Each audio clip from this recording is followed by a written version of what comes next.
मुनि ने देखा कि याज्ञवल्क्य महाराज जा रहे हैं दक्षिण भारत की ओर, तो जाके चरण पकड़ लिया और एक बार भर मकर नहाए सब मुनीस आश्रमन सिधाए।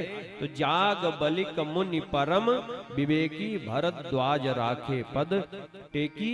भरद्वाज मुनि ने जाकर के याज्ञवल्क्य ऋषि का पैर पकड़ लिया और प्रश्न कैसे किया?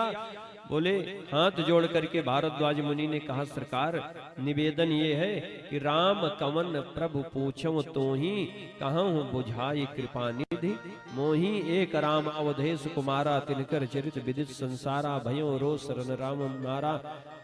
अनेक प्रकार की बातों को कह करके भारद्वाज मुनि ने पैर पकड़ लिया।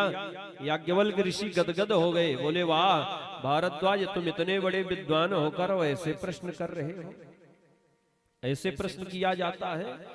और भारद्वाज मुनि ने गोस्वामी जी के शब्दों में वहां कहा है कि चाहूं सुनहि राम गुण गूढ़ा और कीन्हु प्रश्न मनहु अति मूढ़ा। मूढ़ नहीं, केवल मूर्ख के जैसे प्रश्न नहीं किया, फिर अति मूढ़ा अत्यंत मूर्ख के जैसे प्रश्न किया। अब देखो, मन में अगर भगवान के चरित्र को सुनने की उत्कट इच्छा हो, जिज्ञासा हो, तो प्रश्न मूर्ख बन करके करोगे तभी भगवान का ज्ञान मिलेगा, भगवत चरित्र का आनंद।